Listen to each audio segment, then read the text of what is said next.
হ্যাঁ, আজকে আমি আপনাদের খুব অল্প সময়ের মধ্যে একটা মুসুরি ডাল রান্না করে দেখাবো। তো চলুন, ডালটাকে আগে আমি প্রথমে সেদ্ধ করে নিচ্ছি। তো দেখতেই পাচ্ছেন ডালটা আমার সেদ্ধ হয়ে গেছে। আমি ডালটাকে সিদ্ধ বসিয়ে দিয়েছিলাম। তো ডালটা তারপর আমি ঘুটিয়ে নিয়েছি ডাল ঘুটুনি দিয়ে। ঠিক এরকম যখন হয়ে আসবে তখন আমি এর মধ্যে যে উপকরণগুলো দিব সেগুলোই দেখাচ্ছি। চলুন, প্রথমে আমি চুলোতে কড়াই বসিয়ে দিয়েছি। কড়াইটা যখন গরম হয়ে আসবে তখন আমি অল্প পরিমাণে তেল দিয়ে দিব। ডাল রান্না করতে অত বেশি তেলের দরকার হয় না, তো সামান্য একটু তেল দিয়ে দিয়েছি। তেলটা গরম হচ্ছে, তো আমার তেলটা গরম হয়ে আসছে।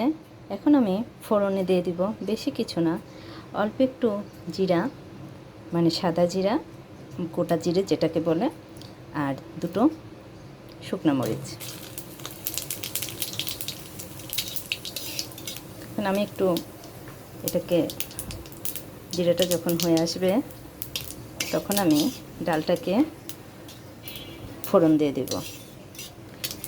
তো আমি ডালটা এখন ফোড়ন দিয়ে দিচ্ছি।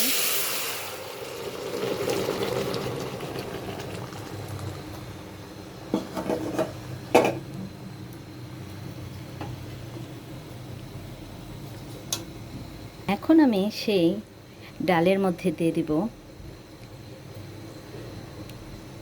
কাঁঠাল দানা।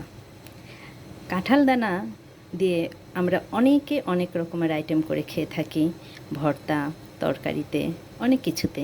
তা আজকে আমি ডালের মধ্যে এই কাঁঠাল দানাটা দিয়ে দেখে দিচ্ছি। শুধু তাই না, সাথে দিয়ে দিব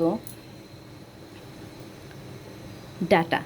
আমি প্রথমে কাঁঠাল দানাটাকে আর ডাটাটাকে খুব ভালো করে কেটে ধুয়ে পরিষ্কার করে সেদ্ধ করে নিয়েছি। সেদ্ধর জলটা ফেলে দিয়েছি, কারণ ওইখানে একটা আস্তে জল থাকে, কষা কষা জল, ওইটা ফেলে দিয়েছি।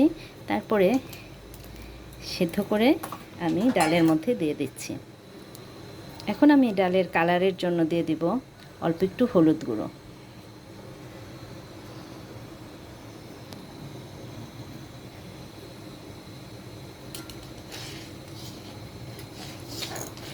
আর দিয়ে দিব স্বাদ ও পরিমাণ মতো লবণ। কাঁঠাল দানা আর ডাটাটা সেদ্ধ করার সময় আমি কিন্তু অবশ্যই লবণ দিয়ে সিদ্ধ করে নিয়েছি, তারপরেও জলটাকে ফেলে দিয়েছি। যেহেতু কাঁঠাল দানার একটা কোষ্টে কোষ্টে একটা থাকে দানাটা থেকে, তাই সে জলটা নেওয়া হয়নি, সেটাকে ফেলে দিতে হয়েছে। তারপর পরিষ্কার করে আমি ডালের মধ্যে দিয়ে দিয়েছি। তো এখন আরেকটু আমি এখানে অ্যাড করব চিনি। চাইলে এটা দিতে পারেন, নাও দিতে পারেন, তবে দিলে খুব ভালো লাগে, টেস্টটা খুব ভালো হয়।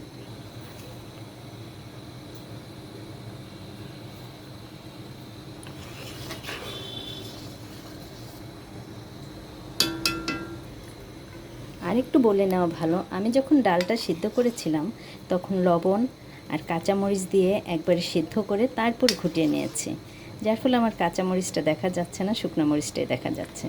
চাইলে আপনারা পরে কাঁচামরিচ আর একটু বাড়িয়ে দিতে পারেন, ঝালটা যার যেমন ইচ্ছে। তো আমার ডালেরটা ফুটে উঠেছে, এখন আমি ডালটাকে নামিয়ে নেব। দেখুন,